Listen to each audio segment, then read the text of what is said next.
Good morning, everyone, and thank you for joining us. Welcome to this how-to event from the Northern Affinity, and I'm delighted to say that we are joined today by Pete Evans again, who's going to do the speaking, and I will pass it over to Pete in a second. Now, obviously, one thing we're going to talk about, as you can see on the screen now, is how to have the perfect initial meeting with a prospect. Now, I'm sure for a lot of us, this process has changed so much in the last 6 months, so Pete will be able to cover all that for you. If you do have any questions, there is a Q&A box at the bottom, so please do put questions as we go along, and obviously we'll answer them. Pete will be able to answer them at appropriate times. This webinar is recorded as well, so it will be going on the YouTube page and on Workplace for the Northern Affinity partners.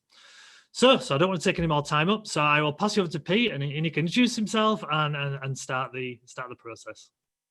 Okay, good morning, everybody. Good morning to everybody who's live on the webinar this morning. I can see a few who joined us already, and greetings to those who are watching the recording. So, Mike, I believe we've got about 45 minutes to an hour this morning.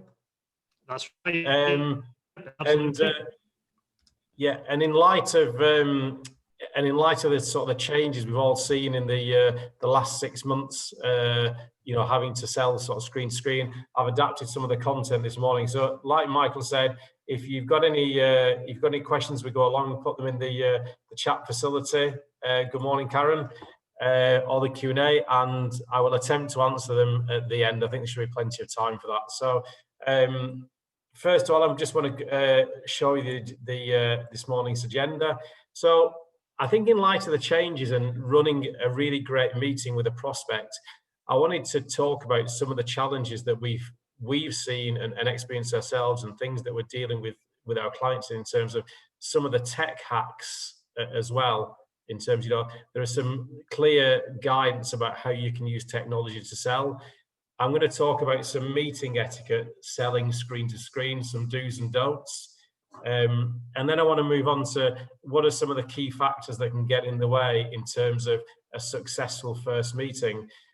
And I'm going to talk about some of the key steps you can take, how you use the positioning statements right at the start of the meeting. For those of you who are interested in marketing, how you use a unique value proposition. And then I'm going to go through 4 types of questions that you need to incorporate into the first meeting for a successful outcome. So we've got quite a lot to go through this morning. So if you've got any questions or you want to follow up at the end with me directly, then please follow up with me at the end. And I'm sure Michael will share my contact details with everybody at the end of the webinar. So I want to start off with some tech hacks in terms of selling screen to screen.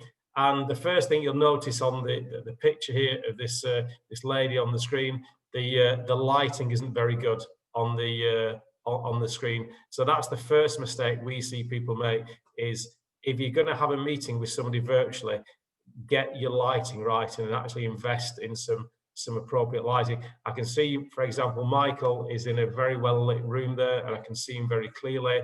You may not notice this, but in where I'm dialing in from, I've actually got some additional lighting so that people can actually see me properly on the screen.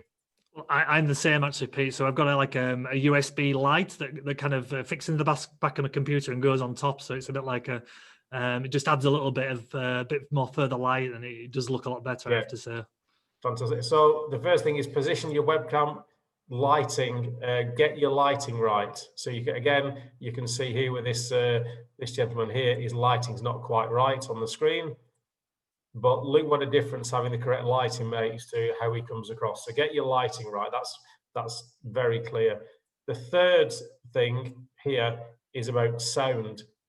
I'm not using a headset. Sometimes I do use a headset. You can get a microphone if you're doing this sort of things probably. So look at the sound quality when you're delivering meetings face to face. There's nothing worse than having a crackly sound when you're on a meeting with a prospect.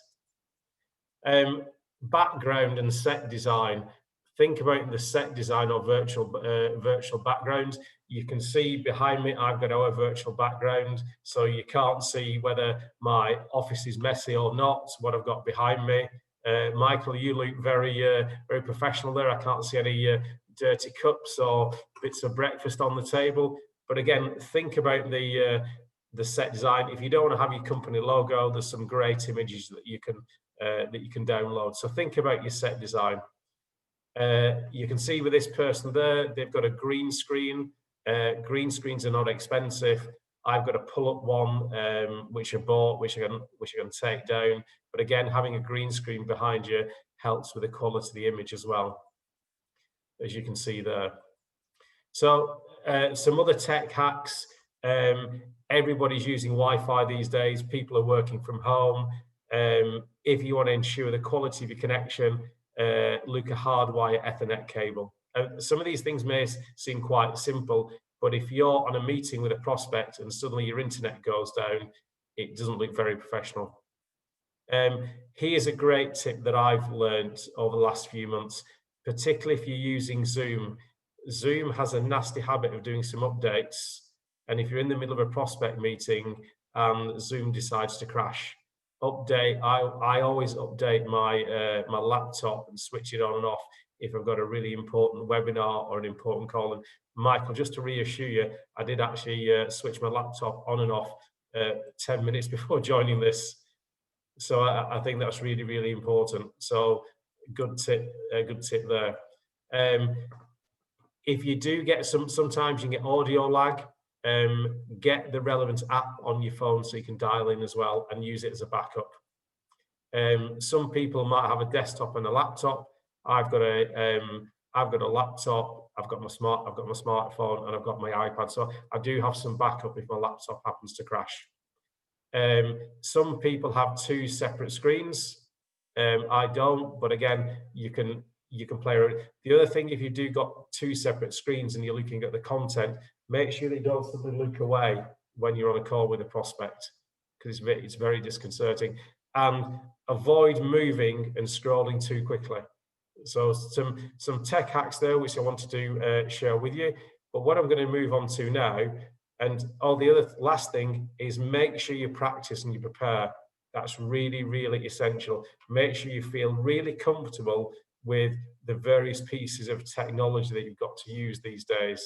Because sometimes what I've noticed, and I did this in the early days, is that if you don't prepare properly, you set yourself up for failure.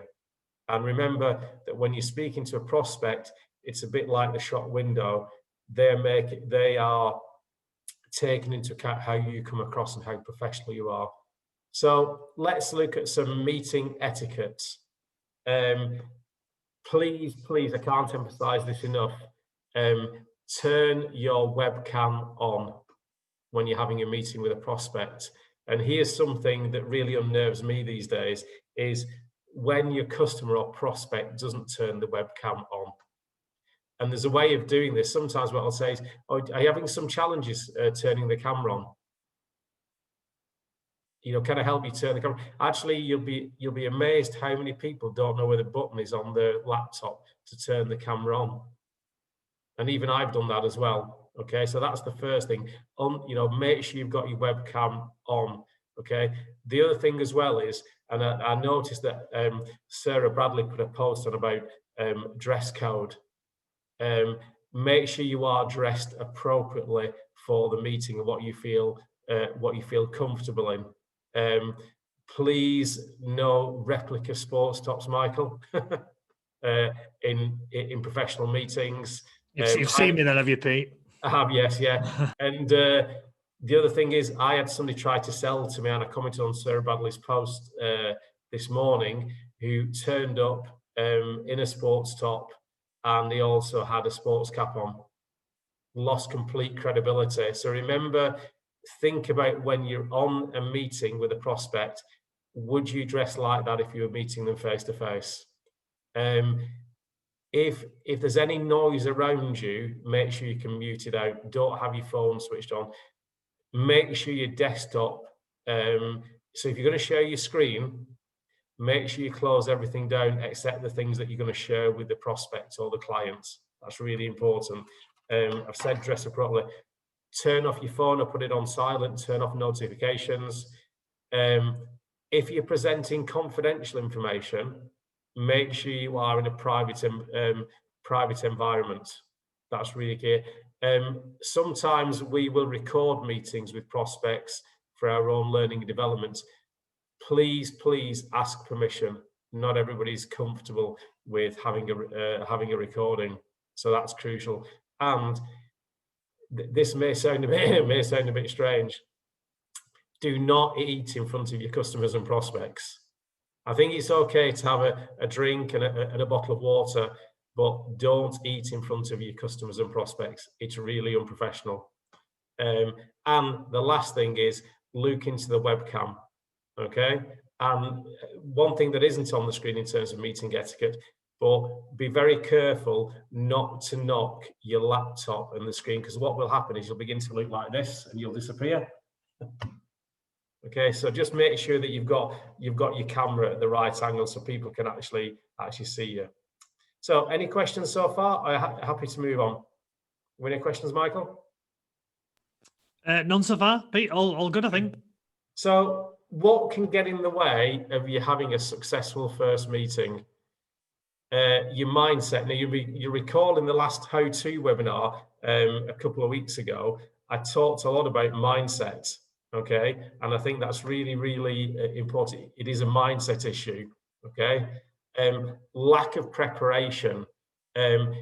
It's so easy these days to run from one meeting to another online without properly de-junking yourself from the last meeting and writing down your notes on paper or in your CRM or sending a follow-up email and not putting yourself in the zone. We were also used to doing meetings face-to-face prior to lockdown. It's that thing of, well, I've phoned up Michael, he's agreed to a meeting with me. I'd love to meet him face-to-face, but he wants to do the first meeting digitally, and I feel a little bit uncomfortable. This is linked to Michelle Cowan's comment, lol, who eats? I've yet to have the pleasure of watching someone eat on a video call. Michelle, I have, and it's really unnerving, especially when they're trying to sell to you. So this is linked to the showing up and throwing up. There is a meeting structure, which I'm going to come on to.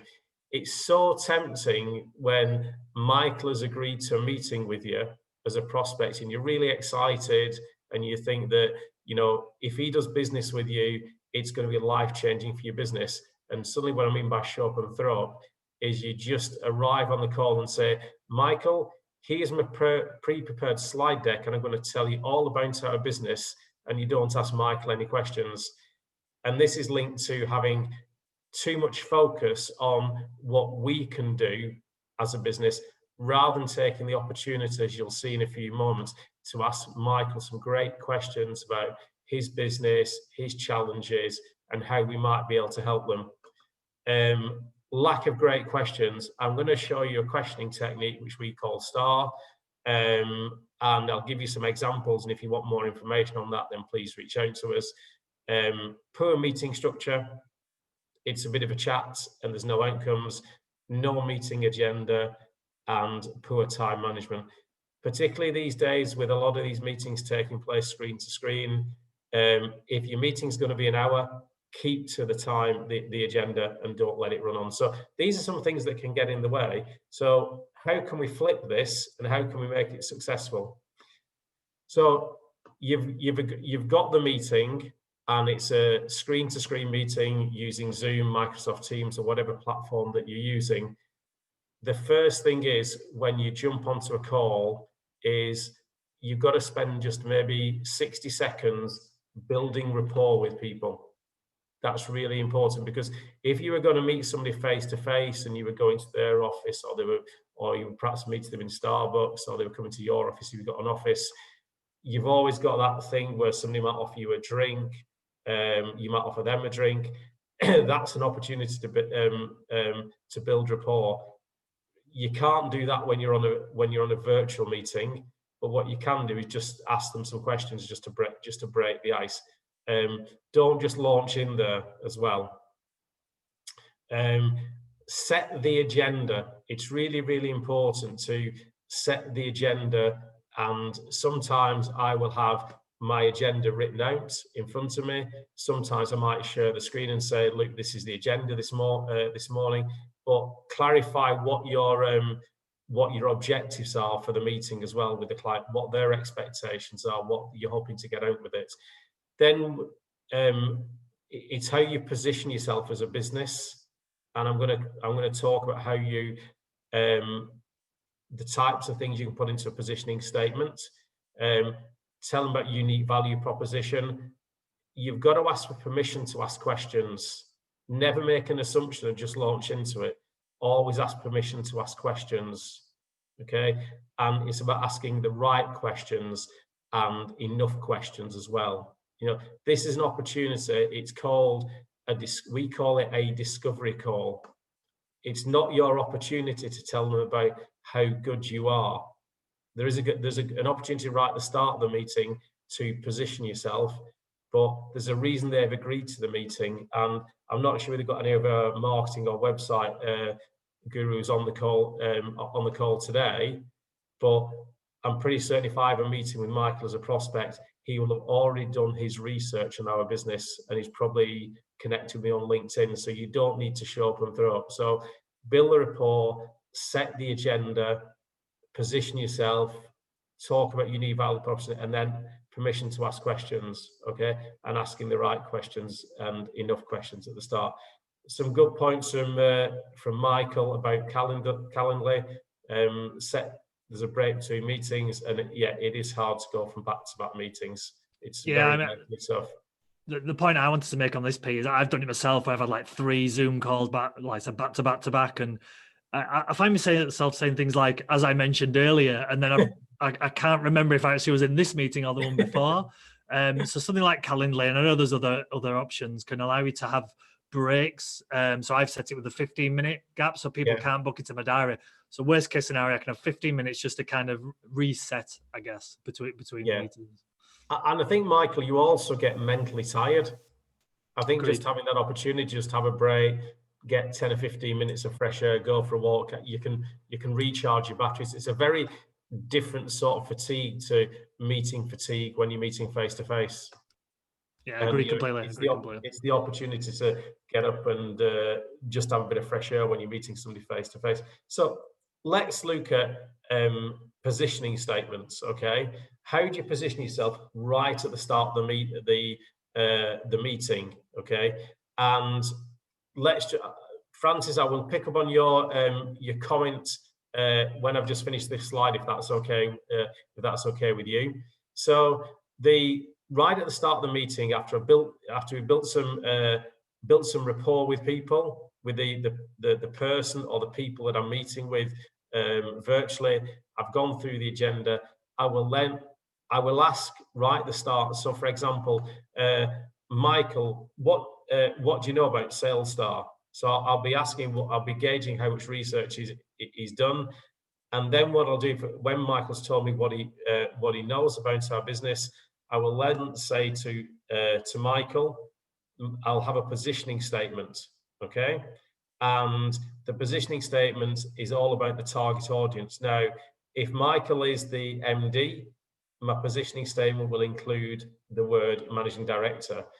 If Michael is the sales director, I will say my target audience is the sales director. So in my positioning statement, quite up front in the meeting, I will use my target audience. If it's a chief financial officer or it's the owner of the business, and also the positioning statement, and I'm running through this really, really quickly here, will include an emotional reaction to a common problem, okay? So frustration, worried, concerned is an emotional reaction, and then the common problem might be sales growth, it might be declining sales, there's lots of different people. I've put an example here, okay, and this is following a conversation that I had with Fliss and Gemma yesterday. So I put this one together, and I can send some examples through. We work with growth-minded MDs of family-run businesses who are frustrated with the return on investment they currently achieve from their marketing spend. So I'm positioning ourselves as an expert, and what I'm doing is, if this is a meeting with Michael, I'm positioning myself up front. So I'm aligning myself with him right up front. I'm going to link this back to Francis' point about can you expand on setting the agenda and how you do that. It's a great question, Francis. So right at the start of the meeting, in terms of the agenda, I would check for time. So I'd say for Michael, we've scheduled about an hour for this meeting. Are you still okay for an hour? Okay. The agenda, I would say the purpose of the meeting is, what I would like to do is I would like to find out more about your business and to see whether we can actually help you. Is that okay with you, Michael? I'm going to be asking you some questions about your business. Do I have your permission to ask questions? And then I would say, I'm just going to ask you, first of all, what you know about our business. So it's a very brief agenda. Sometimes, depending on the complexity inquiry, I may have an agenda which I share on the screen. And I'm happy if anyone wants to reach out to me at the end just to show you some examples of that. But Francis, part of the reason I have an agenda myself is to make sure I keep on track and I don't miss things as well. Okay. One other thing as well, right up front, when you're selling screen to screen, if you are going to take notes and enter them into your CRM, what I always say is, Michael, I'm going to be taking a few notes today. Is that okay with you? And then I'll say, you may hear me tapping onto the keyboard. And by the way, can I just reassure you, I'm not playing some games. I'm actually entering my notes into my CRM. And that provokes a bit of discussion, by the way, because people tend to say, oh, so what system do you use? So you're building rapport through your actions, but I don't want people thinking, oh, he's not listening to me. So this is really important. So I'm going to move on from the positioning statement. And then when I've said to Michael, this is our positioning statement, so I've made him feel comfortable that we work with people like him and his business, I then say, I use a unique value proposition. Now, this is a unique value proposition from the perspective of selling, not marketing, okay? And we have three things we talk about in a unique value proposition. Focus on the outcomes, measurable data, and the time frame that you achieve it in. So, for example, we work with a lot of manufacturing companies. So if Michael was the MD of a manufacturing company, at the start of the meeting, I may well have said to Michael, we work with MDs of medium-sized manufacturing companies that are typically frustrated about the impact of COVID on their ability to sell during a recession. Michael, working with another manufacturing company in the south of England, we helped increase sales by 25% and increase their gross margin by 12% over the last 12 months. What I'm doing there is I'm not going to ask Michael a question at this stage. I'm just looking for his emotional reaction to see whether that resonates with him. Okay, he's already agreed to the meeting. And if we get time at the end, I'm going to show you a video of how this all fits together. Okay, so we'll start off with a positioning statement. We're then coming on to the unique value proposition. And then what I'm going to move into, and this is normally at this stage, this begins to create a bit of a discussion because Michael is going to probably say, well, actually, that's our sales are declining and our margins are declining. If you can help us do that, that'd be fantastic. I'm not talking about the competition or anything else he might have done in terms of sales transformation. I'm really trying to nail down to see whether he's aligned with what we do. Okay, because he's generally got a problem that he wants solving. So I'm then going to move into questions and the questions that you should ask. And the questions we talk about the S.T.A.R pain funnel. And this isn't about physical pain. This is about the types of questions that you ask the prospect during the meeting. And it's about mainly asking open questions. This is a questioning process we use. It's very successful, and it's broken into situational questions, tension questions, effect questions, and resolve questions. Okay, and what you're doing here is it's not about a tick box exercise. As you get more used to using a process like this, what happens is it becomes more conversational, and you can move through the different types of questions. But what this allows you to do in the meeting with a prospect, and you can do this very successfully screen to screen, is it helps you cut out tire kickers. I'm sure we've all spent time in meetings with people that we really like, but they're never actually going to spend any money with us.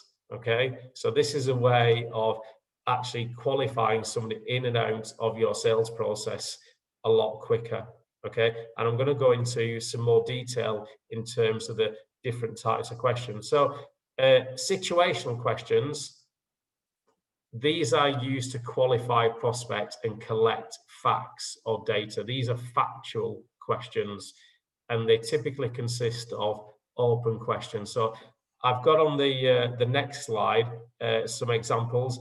This is not an exhaustive list. You can come up with your own list of questions that apply to your sector. And also, when I'm asking situational questions, we'll have done some research on the business, and I'll use this as an opportunity to confirm some of the things that I already know about the business, okay, which might be more type of a closed question. So here are some examples of situational questions. Some of this you may be able to get from your research on Companies House. How long have you been in business? How does the decision-making process work? If they're already using somebody, I know quite a lot of marketing people, and they'll be, the client or the prospect may have an incumbent supplier. What do you think their strengths are? How long have you been using them? What budget are you working to? You can ask questions about what the turnover is, etc. So there's lots of different situational questions. I might ask questions about what's your gross margin. If the revenue is declining, how long that's been declining. So what I'm doing here by asking situational questions, I'm building up a picture of the business, and it's all about facts. And this, I call the situational questions the foundation. Okay, identifying, have they got budget up front? Have they got money to invest? Because however good you are at selling, if they haven't got any money to spend, you don't need to be speaking to them. Okay, so this is really important in situational questions. So I'm going to move on now, and this is where we're really getting into the meat. Tension questions. These are pain or gain questions. These can help you discover gaps in the situation. Some people call this performing a gap analysis.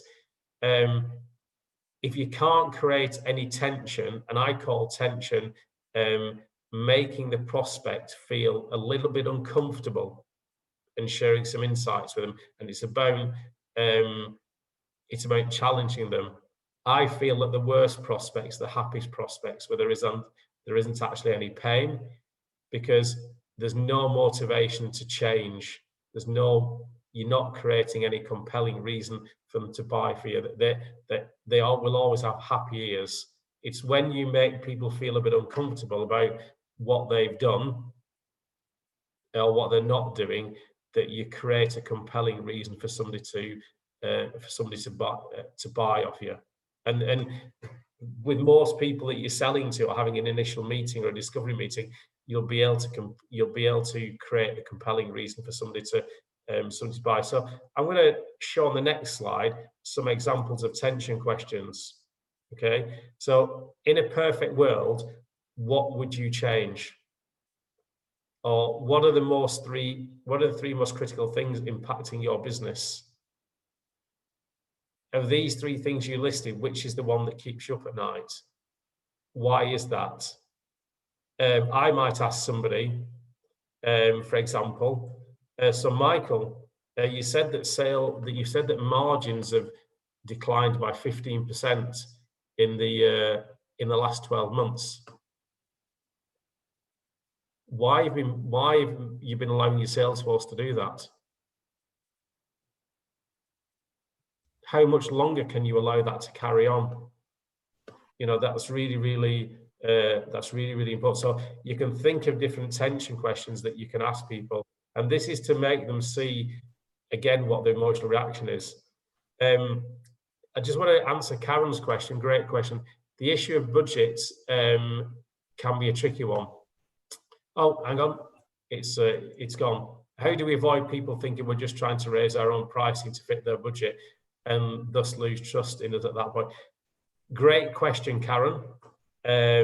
I think what I'm trying to identify when I'm asking situational questions is more about what is their financial position. I may not always be as blunt as, have you got some money to spend? But what I want to know is, what is their appetite? And if it's a business that's in financial difficulty, we probably don't want to deal with it. Probably need a different sort of advice as well. And I have come across that situation, but it's giving an indication of, you know, are they likely to invest? Karen, I hope that helps as well. So perhaps if you can put a note in the chat facility.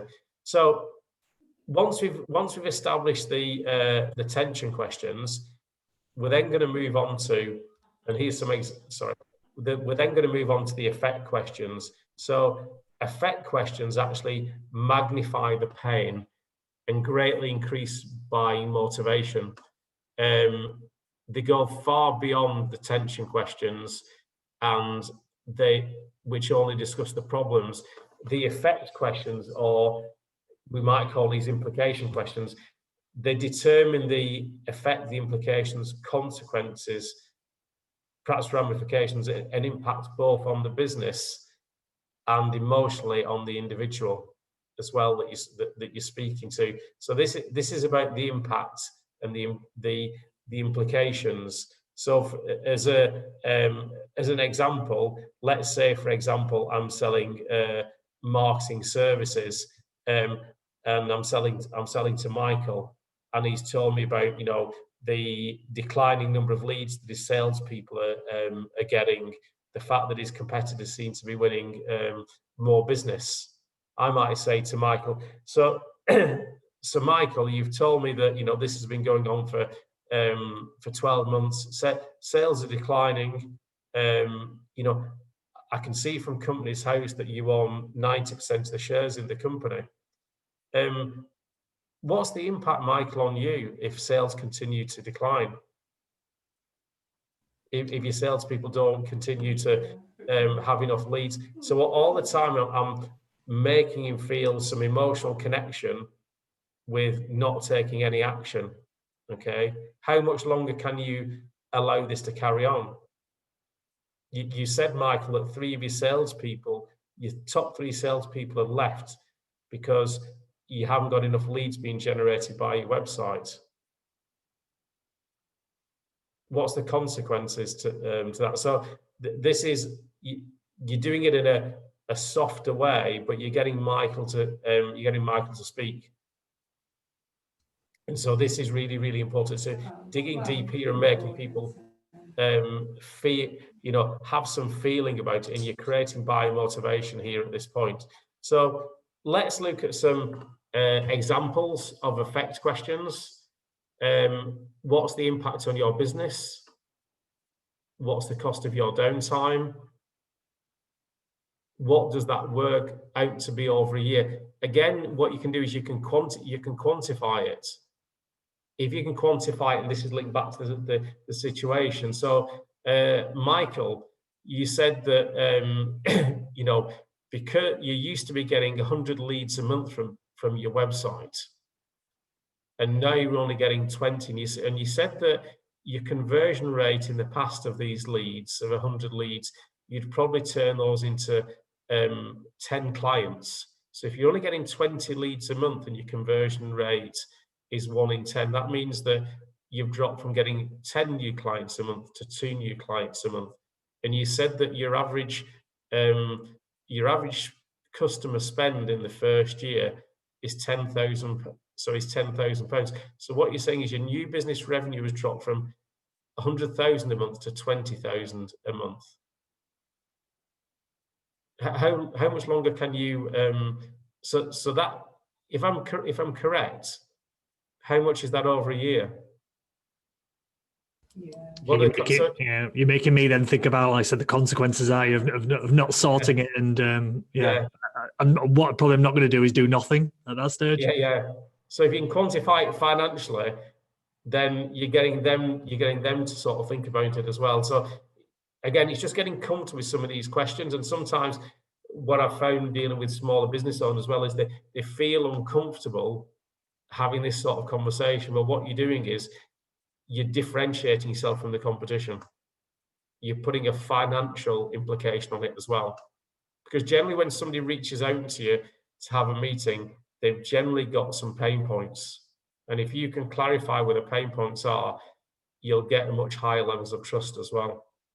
I'm just going to use Karen as an example. I know Karen's an executive coach, but Karen, you might say to somebody in terms of the effect question. So, Pete, you've said that you're working 18 hours a day. You're working 7 days a week.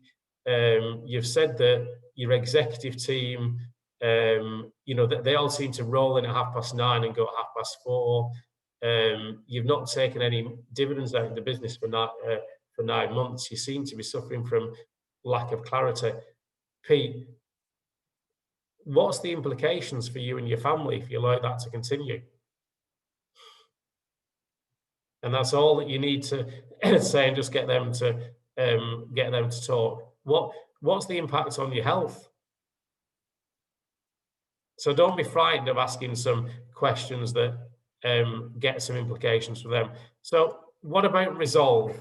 So we've gone through the report, we've got an agenda, we've got a positioning statement, we've explained the unique value proposition we can bring. This is the part of the meeting. Thanks, Karen. This is the part of the meeting where you're really testing the prospect's commitment to buy. Okay, this is where you can get your customer or prospect to actually do the selling for you. If you ask them how they would benefit if the problems were resolved. So if I just come back to the example, and for Karen's benefit, you might say at this point, Pete, what would it mean if you could reduce your working day from 12, 14 hours a day back to 8? What would it mean if you could get some clarity? What would it mean if you could get your executive team actually working 8 hours a day instead of spending 5 hours a day on the golf course? Okay, it's important to determine the payoff the prospect will get from resolving the problem. This highlights the value of your solution rather than a product-based benefit. And there's still a lot of people who are still talking about benefits, features and benefits. And I think we've got Michelle on the call this morning. Features and benefits are actually old hat in selling. It's about the value your solution is going to bring and what problem you're actually going to solve people. So you're testing the commitment here. How committed are they to resolving the problem, and what's the time frame? So here are some examples of resolve questions. Have you given up on trying to solve it? Here's a great one. Michael, how committed are you to solving this problem? What would it mean to you if we solve this problem? If this issue were resolved, what value would it provide for the company? Are there any other benefits in solving this problem? Michael might say, actually, Pete, if you could help us get back to generating 50 leads a month, that would mean that we'd have more profit in the business. I could finally take a dividend down to the business. And I was going to say I could take my family abroad on holiday, but that's not appropriate at the moment. But these could be small wins. What would the impact be on your costs? How would this affect your customer relationships? There's all different types of questions that you can ask as well, just to resolve it. And what you're gauging here is the commitment. A great question I always ask is, so Michael, on the scale of 1 to 10, how committed are you to resolving this problem? The thing is, we get with things like that, Pete, is I bet it's very unlikely someone says 2. Because we all, essentially it's bringing out a positive reaction, isn't it? It's yes, I want to do it. Yes, I want to get better. No one ever says no, I don't. With that, so you get real positive responses. Yeah. So I haven't got this on any slides. I do have a bit of bonus content because I want to show you a video of how this all fits together. If we've got time, Michael. Absolutely, yeah. So once I've done this and I've tested their resolve and their commitment, the way that I would run this initial discovery meeting, obviously, Michael, it's been great to meet you. I can see that you are committed, to taking action. You said that there are 2 other people who get involved in the decision-making process. What I would like to do, I don't know if you've got access to Karen and Michelle's diary, but could we schedule a follow-up meeting when I'd like to present to you how I think we can help you with your challenges? And the most common thing that I get with this stage is Michael would say, is there any chance you can send me a proposal? And at that stage, what I will say to Michael is, I'm not going to send you a proposal. And the reason that I'm not going to send you a proposal, Michael, is that I find 9 times out of 10, it doesn't proceed.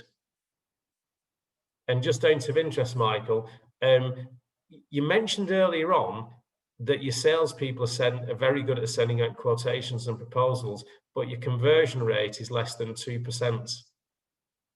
So try and push it back to something. The other thing that I say is, well, it won't be a proposal I'll be sharing with you. It'll be a discussion document because we work in partnership. And it's really important that if you just can invest another 60 minutes with us, I'll share with you how we can help you and shape a solution that's a partnership solution. So, and again, if anybody wants to reach out and how we do that, our success rate has massively increased where we don't send proposals out. And we share the proposal on a screen like this, and that's a different topic. 1 to 10, great question. If it's less than 10, ask them how to make 10. That's a great response, Karen. So what I'm going to do is I'm just going to stop my screen share, and I'm going to share a video from you from our content library. The video is about 4 minutes, but it's based on a real client. The people you're going to see are actors, but it is a real life scenario. It's a fire protection specialist doing a discovery meeting with a CFO, and it fits everything together in terms of the situation, the tension, the effect, and the resolve questions. And then I think we'll still be left with a few minutes of questions at the end, Michael. So I'm just going to stop my share now, and I'm just going to bring up another screen. Just give me 2 seconds. Just make sure I get the right bit.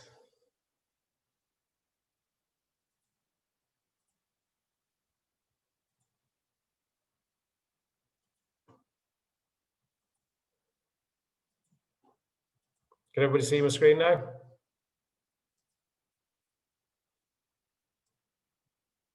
Right, I'm going to play so can everybody see? Can you see it, Michael? Yes, we can, Pete. Yeah, we can see that. Yeah. So I'm going to play it. So can you just give me a thumbs up if you can hear the sound as well? So how does this highly structured questioning process sound in an actual conversation? What you are about to see is a reconstruction of an actual conversation that took place between a fire protection consultant and the COO of a food manufacturing organization. Penny will demonstrate this for us now. Let's watch and see how she moves through the STAR selling process, the STAR questioning process, to create that tension and to create the client motivation when he realizes not only that there is a problem, but also when he realizes the enormity of the problem. So, who currently protects your building from fire? That's never right, fire protection. So, what do you like about their service?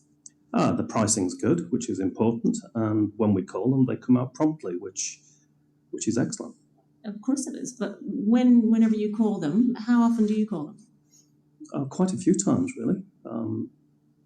It's almost once a month. Why is that? Oh, well, we sometimes have false alarms. Actually, we've had quite a few this year.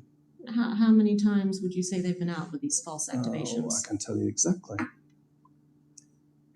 10. Over the last year? Yep. So when this happens, is there an evacuation of just one part of the complex, or Oh, no, the whole, all of us are outside. a full No evacuation? matter what the weather, could be, 200 of us waiting for the fire brigade to give us the all clear. So am I to understand that if there's a full evacuation, there's also a full shutdown? Yeah, that's right. And how much downtime is caused by this? Well, the thing is with the fire brigade, they can normally give us the all clear within 20 minutes or so. But the real problem is, the recommissioning of the system, and that can take, 2 hours, sometimes more. So what is the cost of this downtime? I'd say it's about $20,000. Yeah, it's $20,000 if I take everything into account. Per hour? Yeah.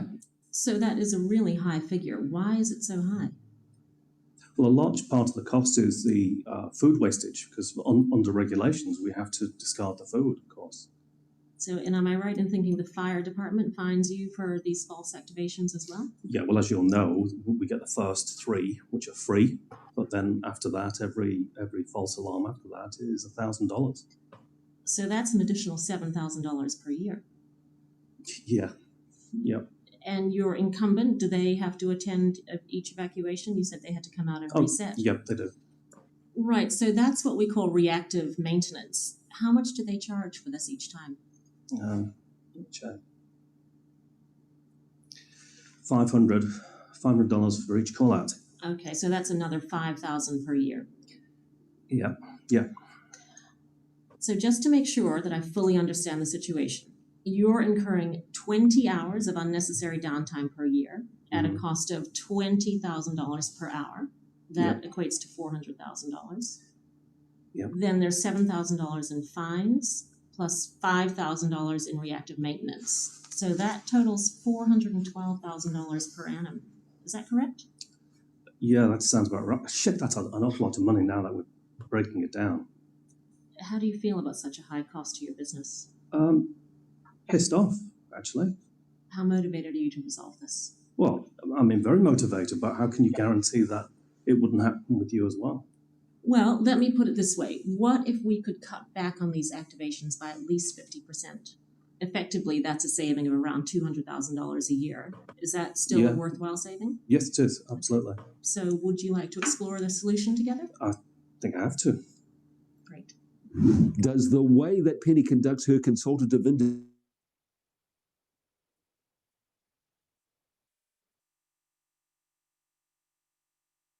So, Michael, I'm back onto the sort of the screen now, and we showed that. I think that's a really good example. Obviously, that's shown for the purposes of the video.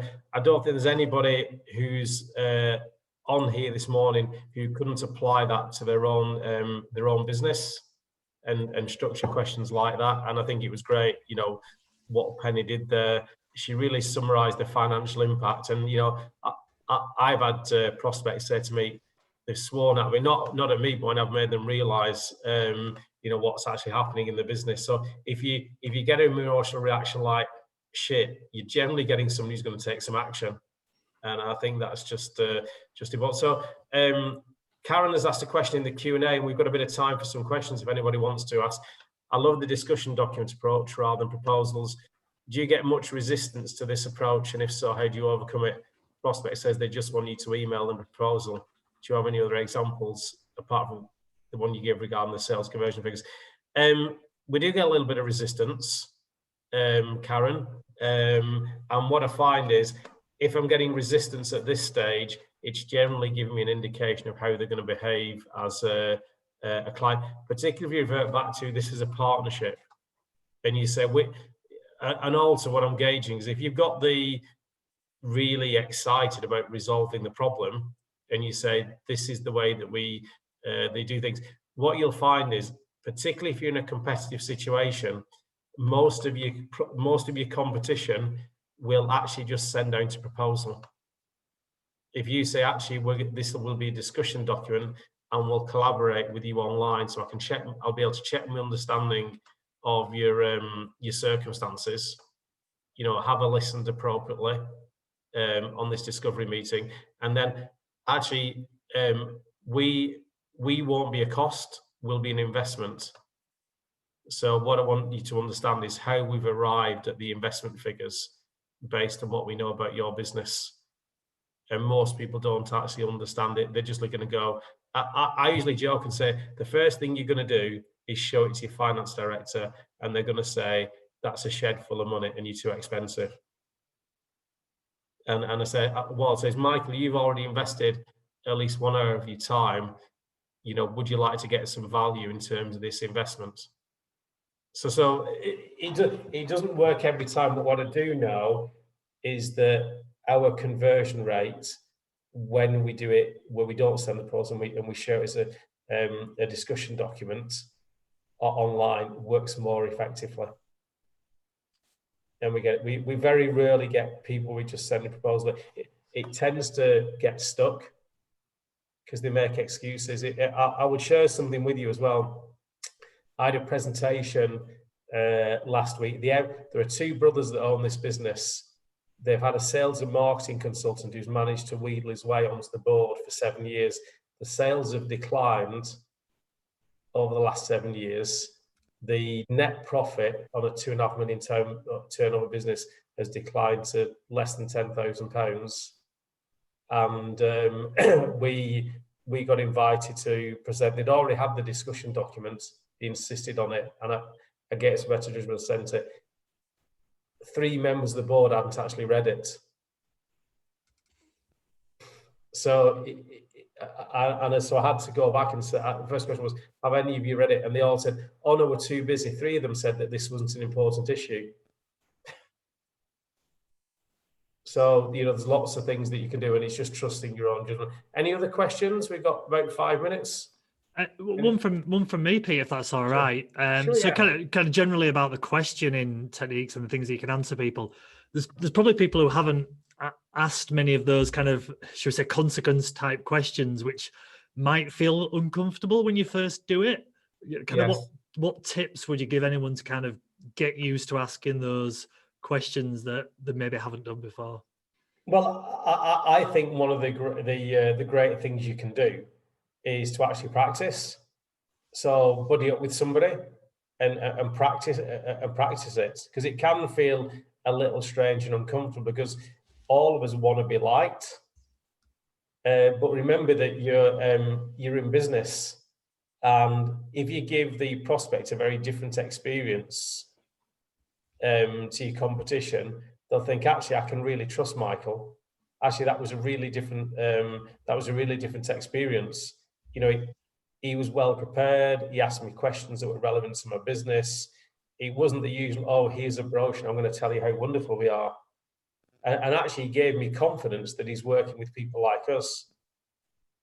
And actually he talked about the results he's achieving. I was intrigued. I must go and look at some of his case studies. And actually, do you know the one thing he really did was he quantified the impact financially. But there was something more than that. It made me realize how much time I'm spending doing this myself. And I can see we've got Simon still on the webinar. So if I was Simon, I might be saying to Simon, do you know what, we're spending a lot. You've really identified, you got me to quantify how much we're spending with that agency we're using. Holy shit, we spent £40,000 with them last year. £40,000, and we're not getting as many leads. And I'm working 16 hours a day to keep this business going. Hang on a minute, there's something wrong here. And it's just all that sort of thing. I was on a call with a prospect, and one of my questions was, I said to this guy, I said, so you're using another assessment tool? And he said, yeah. He said, we're only spending he said, they're only £50 per person. I said, but you've just said to me that you've done 1,000 in the last year, because the investment with us will be an upfront cost. is falling under the radar. And I said, how do you think your finance director would feel if I told him you just spent this much with the other company over a year? He goes, I'd be in a lot of bother. So it's just getting comfortable with it and comes to the action. I think role play and practice is the best way, Michael. Yeah, absolutely. Yeah, no, that is really. Thank you. There's no more questions at the moment. Has anyone got anything else before we're finishing?